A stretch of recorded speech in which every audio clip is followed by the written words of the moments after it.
네, 헬마우스 임경빈 작가와 함께합니다. 어서 오세요. 안녕하세요. 네. 지옥주댕이란 말을 또 쓰고 싶은데 그래 참을게요. 네, 헬마우스 할게요. 네, 그래도 헬마. 어제 저녁만 하더라도 오늘 아침에 출근길이 엄청 걱정이 됐었는데. 어제 비 진짜 엄청나게 퍼붓대. 그러니까요. 근데 이제 오늘 아침에는 좀 화창하게 개가지고 네. 미세먼지 없는 깔끔한 출근길이었습니다. 그러니까요. 근데 또 뭐 제주 이런 데는 또 아직도 비가 오고 있다고 그래요. 아무튼 이제 장마가 본격적으로 시작이 된 것 같아요. 그렇습니다. 알겠습니다. 자, 건강 관리 잘하시고. 너 어제 너무 눅눅하더라 정말. 그러니까요. 네. 그래도 전기료 아까워서 또 에어컨 이 제습 기능은 못 틀고. 왜? 아니 그거는 근데 트는 게 경제적일 때가 있거든요. 그게. 그런가? 예, 사람이 또 이제 잠을 뒤척이고 이래가지고 좀 피곤해지면 네. 또 오늘 이제 우리 제이비처럼 네. 얼굴이 좀 푸석해질 수가 있으니까. 왜 또 나를 디스하는데 왜? 알았어, 틀게요. 알았어. 자, 첫 번째 이야기 한번 가보죠. 네. 새로 열린 국민 제안 홈페이지가 있습니다. 대통령실 얘기하는 거죠? 그렇습니다. 대통령실에서 국민청원을 폐지하고 국민 제안을 신설했는데 그래서 어제부터 문을 열었다고 해가지고 바로 또 가봤습니다. 오호. 그래서 이제 감상을 들려드리고 진정한 소통이란 무엇일까에 대해서 이제 고민해본 결과를 좀 같이 공유를 좀 해보려고 합니다. 네. 일단 국민 제안 같은 경우는 기존에 이제 국민청원하고 좀 가장 좀 차이가 큰 게 뭐냐면 100% 실명제로 운영을 한다. 그리고 또 하나는 이제 내용을 비공개한다. 실명제는 비공개로 또 가야 될 것 같기도 하고. 그렇습니다. 뭐 어떻게 보면 이제 그런 게 자연스러운 흐름인 것 같긴 한데 일단 그 비공개가 원칙인 거를 굉장히 좀 대통령실에서도 강조를 하고 있는데요. 기존에 청와대 국민청원이 국민의 갈등을 조장하는 정치 이슈를 많이 만들어냈다. 이런 판단에 따라서 비공개로 하기로 했다는 거고 또 하나는 그 국민청원 제도 자체가 홈페이지 자체가 이제 민원 및 청원법에 근거를 하지 않아 가지고 여러 가지 좀 문제가 있었다. 의견 처리의 기한에 있어서 이제 법적인 근거가 없었고 뭐 20만 건 이상 동의한 건에 대해서만 선별적으로 답변을 해서 대다수 민원이 이제 답변을 받지 못한 채로 끝났다라는 게 이제 대통령실의 주장입니다. 그래서 국민청원이 총 111만여 건 정도가 접수가 됐는데 예. 답변율은 총 0.026%밖에 안 됐다. 이런 얘기였습니다. 잠깐만요. 근데 이거는 좀 정리를 해야 될 게 네. 답변율이라고 하는 게 이제 그 관계자가 누가 되든지 간에 그렇죠. 나와서 그 유튜브 채널 이런 데서 공개 답변을 한 경우고 그렇습니다. 답변율보다 더 중요한 건 처리율 아닌가요? 처리율. 그렇죠. 그러니까 네. 무슨 얘기냐면 이게 이거는 좀 그 관련 기관이나 부처로 넘겨가지고 검토해보고 조치하라. 그렇죠. 이게 더 중요한 거잖아요, 사실은. 그게 더 중요한 문제이고요. 지금 말씀하신 바로 그 대목인데 그러면 국민청원에 올라오는 의견을 뭐로 규정할 것인가와 이제 굉장히 좀 깊은 연관이 있는 문제입니다. 국민청원 게시판에 올라오는 게시물들이 전부 일종의 이제 민원이었다라고 하면 말씀하신 대로 해당 기관으로 해당 문제를 넘겨서 처리할 수 있도록 하는 게 굉장히 중요할 텐데 국민청원은 모든 게시물들이 다 이제 민원 성격을 갖고 있지는 않았었기 물론 때문에 그 중에는 뭐 안 넘겨도 되고. 그렇죠. 이런 표현 좀 적합하지 못해 무시해도 되는 것들도 꽤 있죠. 예를 들어서 제가 그런 게 무슨 당을 없애주세요. 그렇습니다. 그러니까 또 저당도 그럼 없애주세요. 그렇습니다. 이런 게 굳이 답변할 이유는 없잖아요. 일종의 이제 세대 결이 되기도 했었죠. 그러니까, 네. 그런데 이제 그거와 국민 제안이 어떻게 다른지를 좀 오늘 살펴보는 시간인 건데요.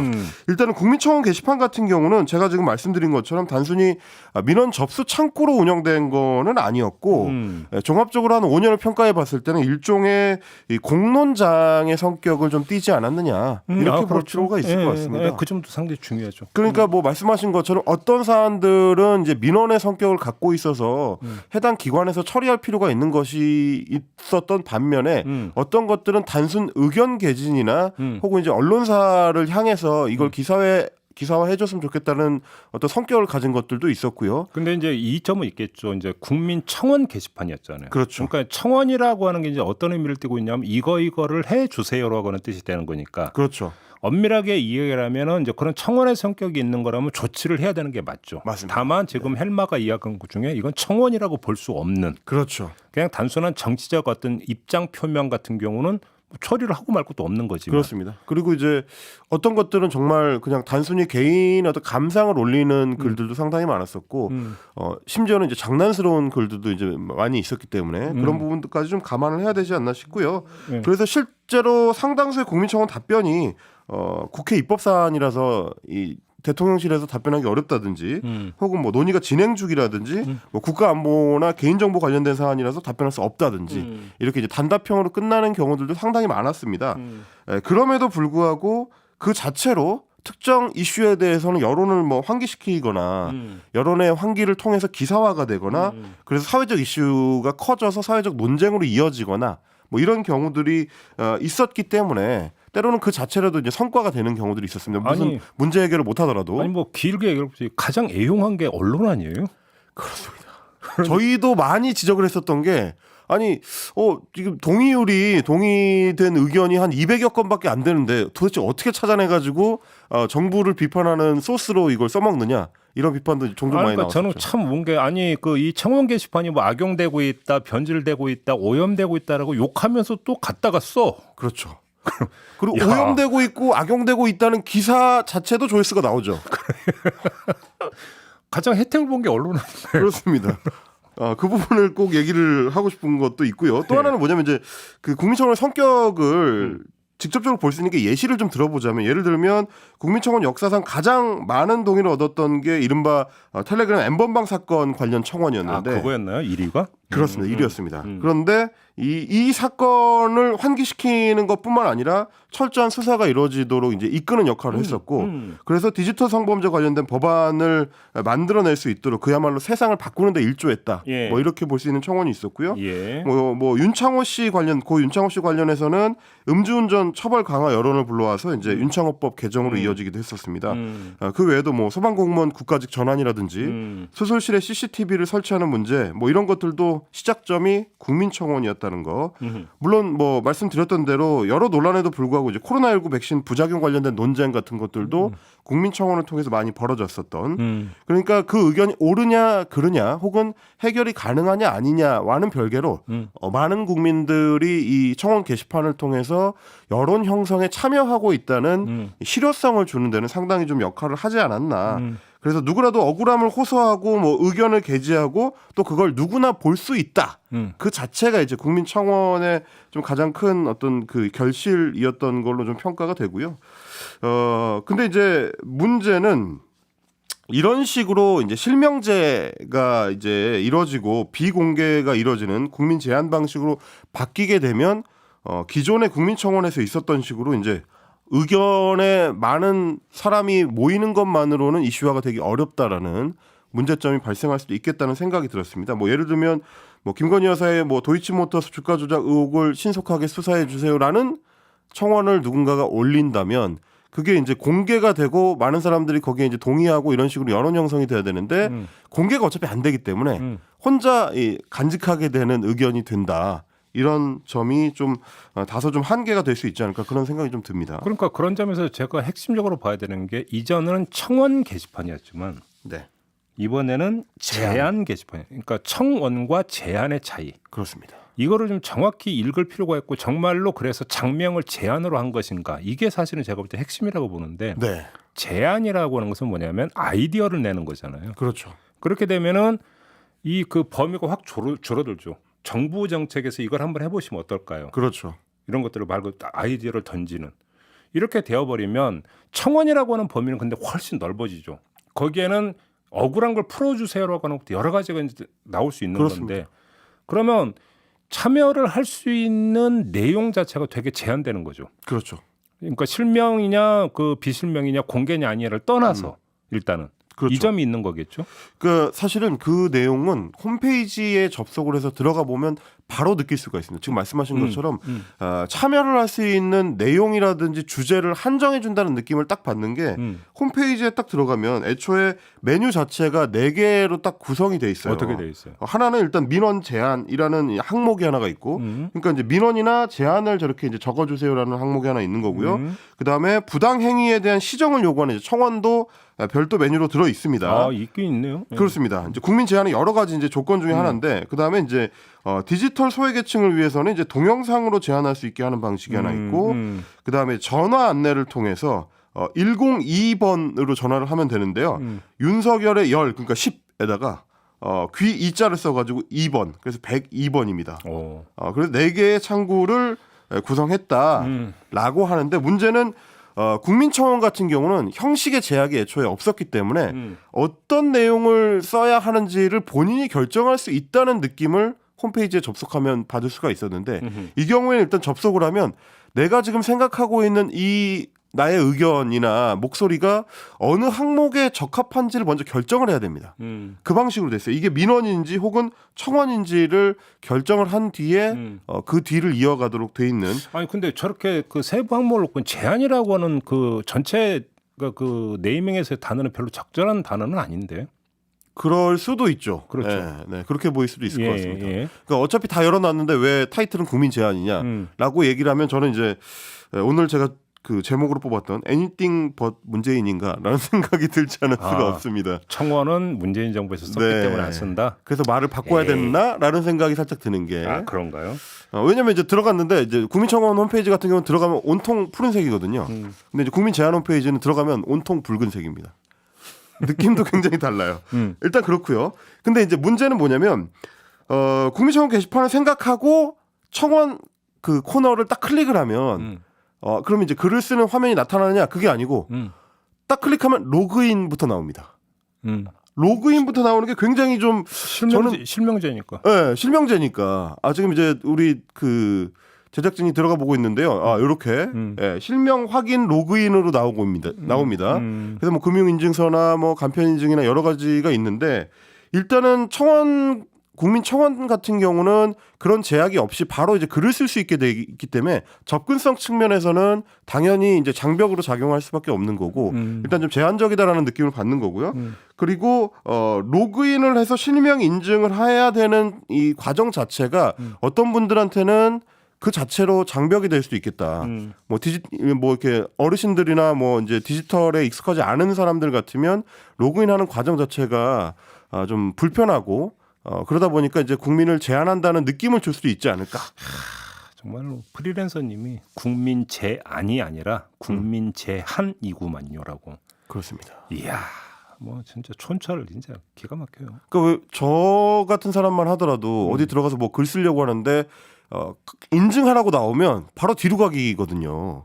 그런 경우들이 많이 나만 있기 그럴 줄 때문에. 알았는데 아니구나. 다들 비슷하죠, 뭐 사실. 네. 댓글 쓰려고 할 때도 로그인하세요 하면 뒤로 가기거든요. 이제 그런 경우들이 많기 때문에 아무래도 이전에 비하면 좀 활성화가 불리할 수 있지 않을까? 활성화되는 데 있어서 좀 불리할 수 있지 않을까? 당연히 그러겠죠, 아무래도. 네, 뭐 10번 쓸 거 아무래도 한두 번밖에 안 쓸 수밖에 없으니까. 근데 저는 운영자의 관점이 아니라 국민의 관점에서 보면 제가 어떤 억울한 일을 당했어요. 네. 그래서 뭐 관계기관 이런 데도 호소를 해봤는데 별로 응답이 없어요. 그래서 청원 게시판에 가서 해서 문제는 중요한 거는 내가 올려서 조치를 받으면 좋겠지만 그렇죠. 그 모든 조치가 다 기민하게 이루어지는 것이 아니라고 전제를 한다면 다른 국민들이 거기에 호응을 하고 그래서 뭐 사람들이 여기에 많이 몰리네 언론이 보고 네. 기사화하는 것 자체가 아주 중요한 자기 구제의 하나의 수단이고 경로일 수가 맞습니다. 있는 거거든요. 네. 이 점을 좀 오히려 더 중시해야 되는 거 아닌가요? 그래서 좀 안타까운 생각이 들었던 게 실제로 로그인을 해가지고 제가 청원하기를 해봤어요. 해봤는데 내용을 일단 작성을 한 뒤에 기관을 선택하게 돼 있습니다. 그러니까 내가 청원하는 내용이 어느 기관으로 가는 게 좋겠느냐. 쉽게 말해 그거는 그 받아서 그 기관으로 넘기겠다. 그렇습니다. 처리하도록 하겠다라는 건데 그러면 일단 글을 쓴 다음에 어디로 접수해야 되지부터 결정을 해야 됩니다. 근데 잘 모르는 분들은 상관이 없는 기관으로 보낼 수도 있고 그럼 뭐 물론 이제 그 과정 안에서는 이건 우리랑 관계 없으니까 뭐 저쪽 기관으로 보내야겠다 따로 결정을 할 수도 있겠지만 어쨌든 글을 쓰는 사람 입장에서는 이게 다 결정의 연속이라는 것 자체가 장벽이거든요. 하나하나 이 장애물로 작용할 수가 있기 때문에 글을 쓰는 데 있어서 좀 제한적이다라는 느낌을 받을 수가 있을 것 같고 또 하나는 기관을 선택한 다음에 신청을 접수하고 나면 기존의 국민청원은 그게 이제 공개되는 방식으로 게시판에 올라가는데 그게 아니라 나의 접수 코너로 이동을 합니다. 걔가. 그래서 나만 볼 수 있습니다. 그 사안을 다른 국민들은 볼 수 없고 내가 제안한 내용에 대해서는 나하고 해당 기관의 담당자만 볼 수 있는 형태로 바뀌었다. 알겠습니다. 그렇게 되면 예를 들어서 그럼 기존의 국민권익위원회에 뭐 저거 뭐가 다르냐? 바로 그겁니다. 도대체 그게 무슨 차이지? 라는 생각. 그러니까 그럴 거면 그냥 국민신문고에도 가면 국민신문고에 신청할 때 어느 기관으로 보내는 게 좋을지 선택할 수 있거든요. 그러니까. 그게 아니더라도 알아서 분류해가지고 보내줍니다. 그러니까 이게 왜 만들어진 건가 하는 의문이 들 수밖에 없는 대목이 이거고 지금 말씀하신 것처럼 어떤 국민청원은 기존의 국민청원 같은 경우는 거의 마지막 방법으로 국민청원을 선택하는 국민들이 많았거든요.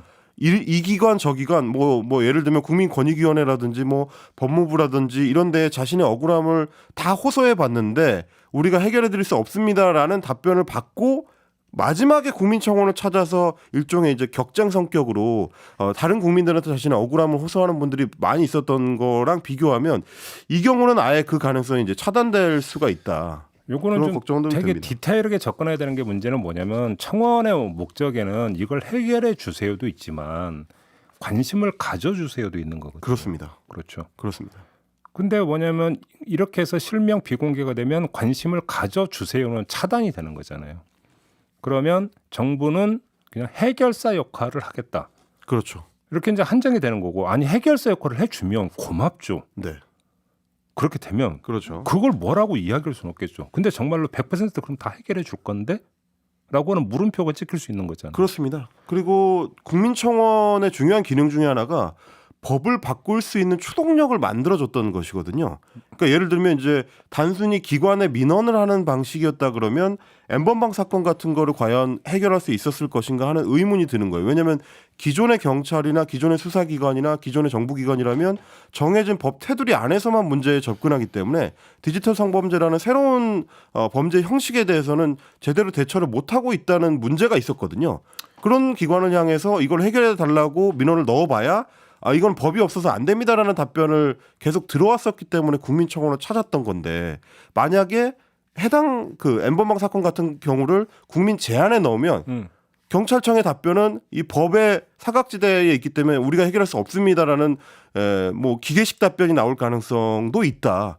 그렇다면 그거는 어떻게 해결할 거냐 이제 이런 고민이 되는 거죠. 아니 뭐 문제의식이 있을 수 있겠죠. 예를 들어서 이제 보면 뭐 허위의 어떤 글이 올라온 적도 있었고 그렇습니다. 그렇죠. 잘못된 마녀 사냥이 발생할 수도 있고 이런 수가 있죠. 부작용이 있죠. 그렇습니다. 근데 구더기 무서워 잘못 담그냐라는 얘기가 여기서 성립이 돼야 되는 거죠. 그런 식으로 따지면 공론장인이라고 하는 언론 같은 경우는 그런 게 없습니까?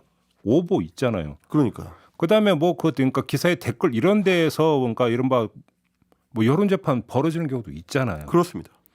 그렇기 때문에 부작용이 없는 경우가 어디 있겠어요. 큰 틀에서 봐야 되는 거죠. 네.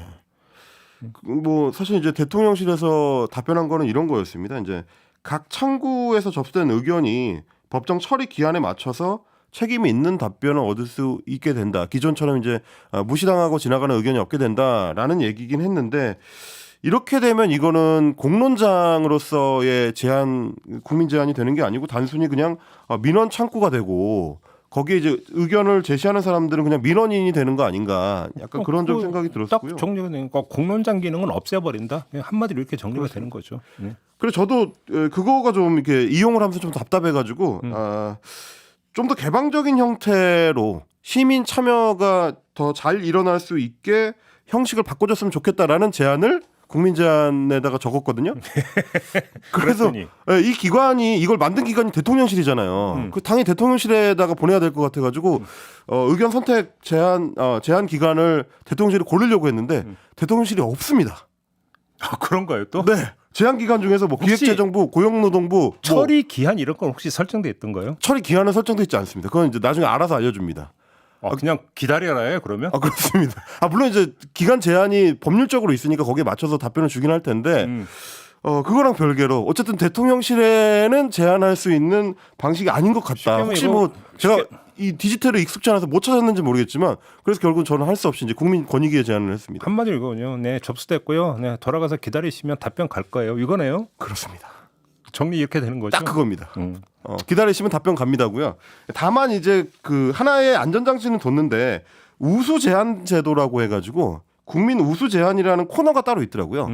그래서 이제 아마도 나중에 이 대통령실 측에서 판단하는 이거는 함께 이야기해볼 만한 제안이다 싶은 좋은 제안들은 공개를 해서 공유를 하겠다는 의미인 것 같아요.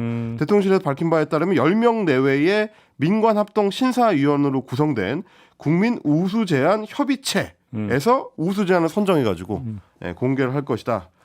근데 과연 이게 소통을 하려는 의도로 읽힐 수가 있을까?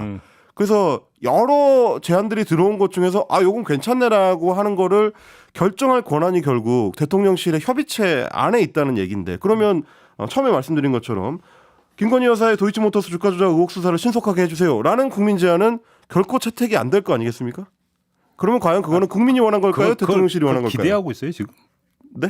그걸 기대하고 있냐고. 혹시나 싶어가지고. 정신 차리세요. 아니, 제가 여기 지금 댓글 달리고 있는 거 안 보여요 지금? 내가 차마 읽어드리지는 않겠는데. 구리다님께서 임 작가님 이상한 제안했다고 압수수색 당하는 거 아니에요 하셨는데 이것도 과한 얘기고. 아무튼 꿈도야무죠. 그렇네요. 네.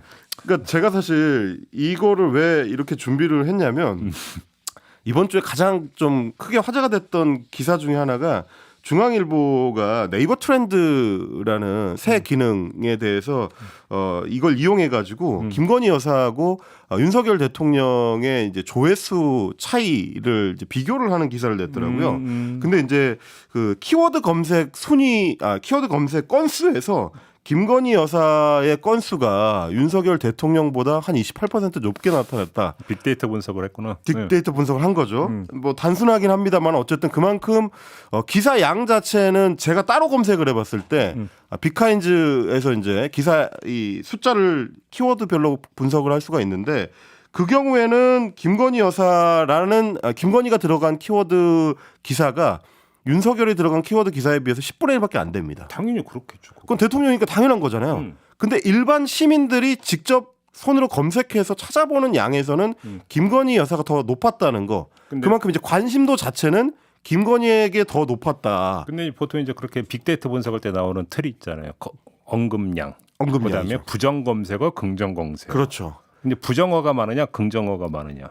그래서 임기 초반, 그러니까 시작하고 나서 취임식 직후에는 패션을 중심으로 한 긍정 키워드가 김건희 여사 쪽으로 많이 이제 나왔었는데 최근 들어서는 뭐 비선이라든지 논란이라든지 이런 식의 이제 부정 키워드랑 엮이는 경우가 많아져서 정권에 부담이 된다. 뭐 이런 이게 얘기였는데. 근데 조금 전에 국민제안 게시판하고 뭔 상관이 있어요? 이게 결국에는 홍보 쪽에 치중을 많이 하다 보면 이 노이즈를 많이 일으켜서 소위 말하는 어그로를 끄는 데는 유리하지만 그래서 이제 키워드 검색 같은 데 많이 걸리고 그래서 그만큼 관심을 많이 끌 수는 있는데 과연 이게 대통령실에서 주창하는 것처럼 소통의 방식인지는 좀 의문이 든다는 말씀을 좀 드리고 싶었던 거예요. 그러니까 국민 제안이라는 거는 결국에는 국민 청원의 다른 형태로서 국민들과 소통하려는 의지를 보여주려고 만든 것일 텐데 지금 구성된 방식은 단순히 소통보다는 단순히 이제 홍보를 하는 쪽에 조금 더 치우쳐져 있지 않느냐. 그래서 본인들이 취사 선택한 의견만 국민들에게 공유하겠다는 것도 결국 일종의 홍보가 될 수 있지 않겠냐.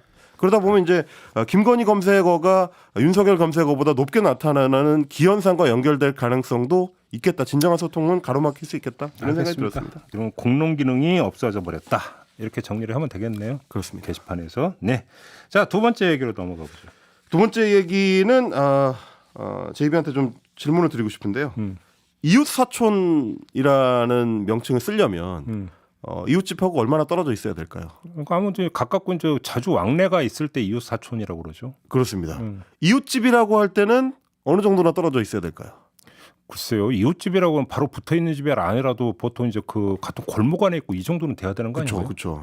아파트라면 뭐 적어도 같은 층에 있다든지 그렇죠. 아니면 이제 단독주택이라면 좀 같은 동네, 같은 블록에 있다든지.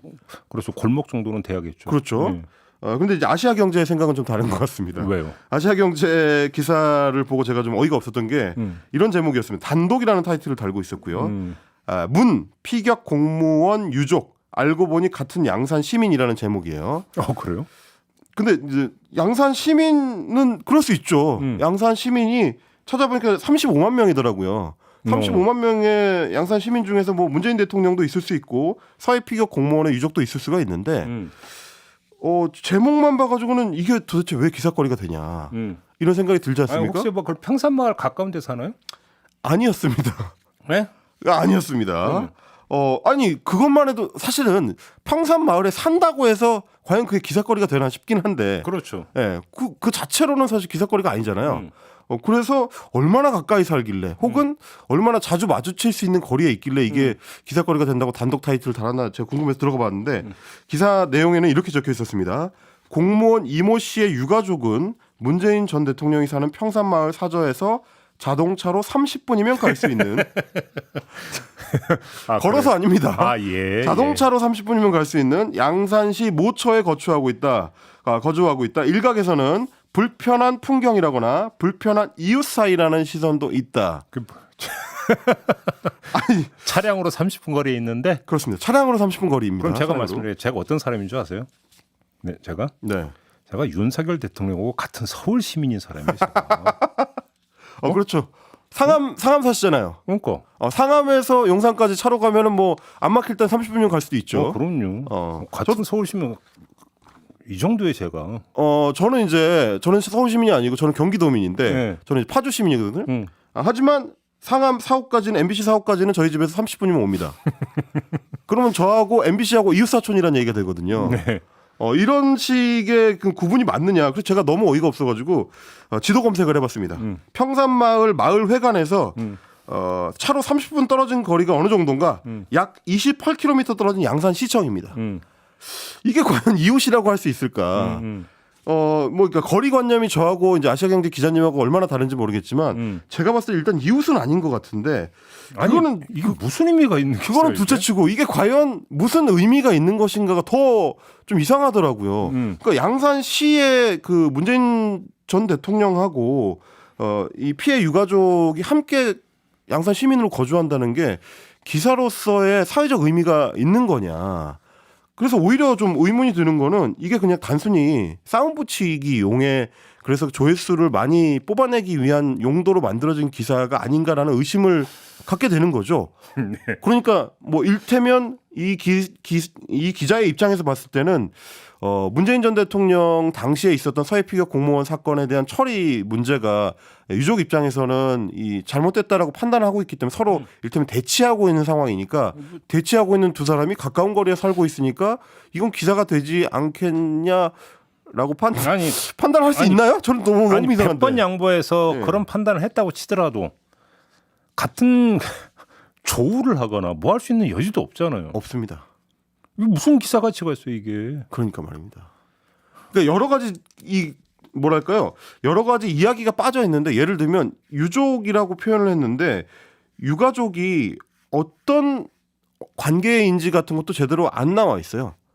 그냥 이제 물론 이제 뭐 아내라든지 뭐 아들이라든지 뭐 이런 표현은 다 이제 결국에는 개인 정보기 때문에 아마 일부러 안 남겼을 가능성이 있지만, 그렇다면 이 기사가 갖고 있는 정보라는 거는 둘 사이에 30분 거리가 있다 뿐인데 과연 이게 기사로서의 사회적 의미가 있는 것일까? 계속 의문이 정말 한번 가능하다면 답변을 듣고 싶네요. 네. 왜 썼어요 이거를? 왜 실었어요 이 기사를? 한번 답변을 좀 듣고 싶어요 진짜. 조회수를 위해서였다면 성공하셨다고 말씀드리고 싶습니다. 그래요? 저도 클릭을 했으니까요. 그래요. 넘어갑시다. 네. 마지막 이야기는요. 마지막 이야기, 방통위원장 관련된 내용인데요.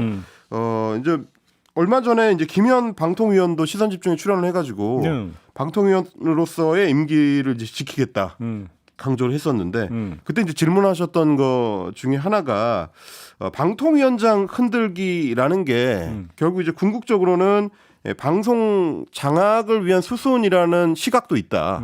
그래서 뭐 KBS와 MBC 사장의 임기가 여전히 남아 있는데도 불구하고 혹시 그것과 연관이 있는 건 아니냐, 이제 이런 질문하셨는데, 김현 방통위원은 윤석열 대통령이 설마 그렇게까지 생각을 하겠느냐, 이렇게 답변을 했습니다. 네. 그런데 이제 국회 안팎의 움직임은 심상치 않다는 게 지금 이제 문제죠. 저희가 이제 언중육을에서도 소개를 해드렸다시피 국회 과방위 소속의 국민의힘 의원들 같은 경우는 조선일보에서 이제 한상혁 방통위원장에 대해서 의혹 제기를 했던 기사들을 인용을 해가면서 자리에 연연하는 거는 국민에 대한 도리가 아니다, 이렇게 주장을 했었고요. 다른 매체들, 예를 들면 국민일보 같은 경우, 국민일보는 사설을 통해서 전현희 한상혁 위원장 자진 사퇴가 상식 아닌가? 왜 상식이래요, 그게? 기존 정부들 같은 경우는 임기가 종료되고 정권이 바뀌면 기존 정부와 이제 임기를 함께했다. 정치적 입장이 다르니까라는 주장이었는데요. 서울신문도 마찬가지로 전현희 한상혁 거취 논란 자진 사퇴가 맞다 이렇게 단호하게 이야기를 하는 사설을 실었습니다. 독립기구라는 걸 전혀 이해를 못하고 합의기구라는 걸 이해를 못하는 거군요. 그러니까요. 이제 합의기구라는 거에 대해서 그 이상돈 중앙대 명예교수도 굉장히 강조를 했는데 미국 같은 경우는 뭐 우리가 알다시피 대통령이 임명권을 행사하는 강도가 한국 대통령보다 훨씬 세고 플럼복이라고 해가지고 이제 별도로 이 각 자리에 누구를 앉힐 건지를 미리 결정을 하고 가지 않습니까? 그런 미국에서도 합의제 기구인 위원회에 대해서는 임기를 보장한다. 그거는 미국 대법원에서도 판례를 통해서 입증된 바다. 이게 이제 이상돈 명예교수가 강조하는 포인트였는데. 아니 그러니까 지금 뭐 현 방통위에도 국민의힘이 추천한 그 위원들이 있잖아요. 그렇습니다. 그러니까. 네, 그 임기를 지켜주면 되는 거거든요. 그래서 이 부분에 대해서 이제 문제 제기를 하는 언론들이 이걸 단순히 이제 뭐 기재부라든지 뭐 환경부라든지 이런 정부기관하고 좀 혼동을 하는 거 아니냐. 뭐 이런 생각이 좀 들고요. 그 방통위원장 흔들기라는 게 단순히 장관급 인사 한 명의 거취와만 연동이 돼 있는 게 아니고 제가 말씀드렸다시피 이제 KBS, MBC 사장의 임기는 물론이고 EBS 그리고 YTN, 뭐 연합뉴스 이런 데랑도 연관이 돼 있고요. 방송통신심의위원회, 시청자 미디어 재단, 한국방송광고진흥공사, 한국언론진흥재단 이런 유관기관들의 이 사장 혹은 위원장 임기와 다 영향을 주고받을 수 있는 관계이기 때문에 정권 입장에서는 단순히 자리 한계가 아니다라고 생각을 할 것이고요. 그리고 이제 언론사나 언론의 어떤 독립성을 강조하는 분들 입장에서도 단순히 자리 하나가 아니다라는 입장인 것 같습니다. 저 뭐 JB타임즈에 잠깐 언급을 한 바가 있는데요. 어차피 뭐 전현희 위원장이나 그 한상혁 위원장이나 임기 채우겠다고 했잖아요. 그렇죠. 그냥 뭐 그걸로 그냥 가름하면 되고. 미디어 특위 지금 국회 구성돼 있잖아요. 그거부터 합의해라. 원래 6월까지 뭘 한다고 했었는데 아무 소식이 없네요. 그러니까. 네. 그러니까 지금 그 뭐 한상혁 방통위원장의 뭐 사퇴를 촉구하는 부분들은 그러면 새 위원장을 뽑으면 무엇을 한다. 뭐 이런 어떤 그림을 그리는데 그거는 현행 체제가 그러니까 고수된다는 걸 전제로 하는 이야기잖아요. 그렇죠. 그런데 만약에 그러면 예를 들어서 근데 미디어 특위에서 뭔가 새로운 어떤 뭐 예를 들어서 그 공영방송 지배구조에서 뭐 새로운 방안이 나왔고 공영방송 사장 선출 제도를 변경을 만약에 가했다면 그것도 다 소용없는 얘기가 돼버리는 거죠. 그렇습니다. 선후가 뭐가 되는 겁니까? 그러면 얘기 나온 김에 그냥 차라리 툭 깨놓고 그 얘기부터 하셔라. 그래서 여야가 합의가 된다면 그리고 만약에 그 여야 합의로 그러니까 이루어진다면 자연스럽게 그거는 오히려 방송가에 선한 영향을 미칠 수 있는 거 아닙니까? 오히려 그렇습니다. 긍정적인 발전 방향을 제시할 수도 있죠. 그렇게 된다면 네. 오히려 그게 더 정도 아닌가요? 그래서 사실 저희가 이제 원중유고를 통해서도 뭐 여러 번 강조를 했었던 게 여야가 서로 권력이 바뀔 때마다 방송 그 지배구조 개선, 방송사의 지배구조 개선 문제에 대해서 입장이 자꾸 뒤로 후퇴하는 문제들. 문재인 정부도 2017년에 출범할 때만 하더라도 방송 지배구조 개선하겠다라고 얘기했는데 결국 5년 동안 이게 안 바뀐 채로 끝났고요. 이 정부도 지금 지배구조 개선을 하겠다라고 약속을 했었는데 국회에서 논의가 제대로 안 되고 있는. 언제쯤 개선이 될 수 있는 건지 영원히 만나지 못할 지배구조 개선인 건지. 제가 볼 때는요. 그러니까 사실은 그 방송 지배구조 개편이나 이런 이야기는 일찌감치 했었어야 되는 거예요. 그렇죠. 그것이 저는 그런 점에서 어느 뭐 국민의힘이 문제다 뭐 이런 식으로 얘기하고 싶은 생각 없어요. 민주당도 그러면 그동안 뭐 했느냐. 그렇죠. 그 얘기 안 할 수 없잖아요, 사실은. 그러다 보니까 오히려 이것이 과정에 있어서의 어떤 투명성과 정당성이 훼손되어 버리니까 오히려 더 합의가 안 되는 부분이 있잖아요.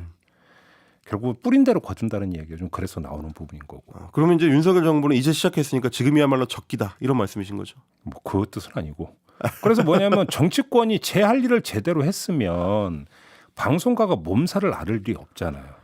그렇습니다. 결국은 정치권의 태업이 결국은 그 부담을 고스란히 지금 뭐냐면 방송가에 있는 분들이 이런 분들에게 다시 전가가 돼버리는 거잖아요. 결과적으로. 이렇게 되는 거잖아요. 그렇죠. 민폐잖아요, 그게. 저는 그 말씀을 드리고 싶은 거예요. 그게 자기들이 그러니까 적절한 시점에 적절하게 그 활동을 해서 적정한 합의를 도출을 했다면 몸살을 할 이유가 없잖아요. 그렇죠. 정치권 그러니까 본인들도 스스로 돌아봐라. 한상혁 방통위원장 사퇴 이야기하기 이전에 그 말씀을 드리는 거예요. 그러니까 정치가 국민들한테 민폐 끼치지 말고 민생을 제대로 챙길 수 있는 자세를 좀 갖춰야 되겠다 그런 생각을 좀 하게 됩니다. 네, 아무튼 지방선거 끝나자마자 참 곳곳에서 여러 가지 이제 드라이브 거는 소리가 좀 들리고 있는 것도 네. 맞아요. 그렇죠.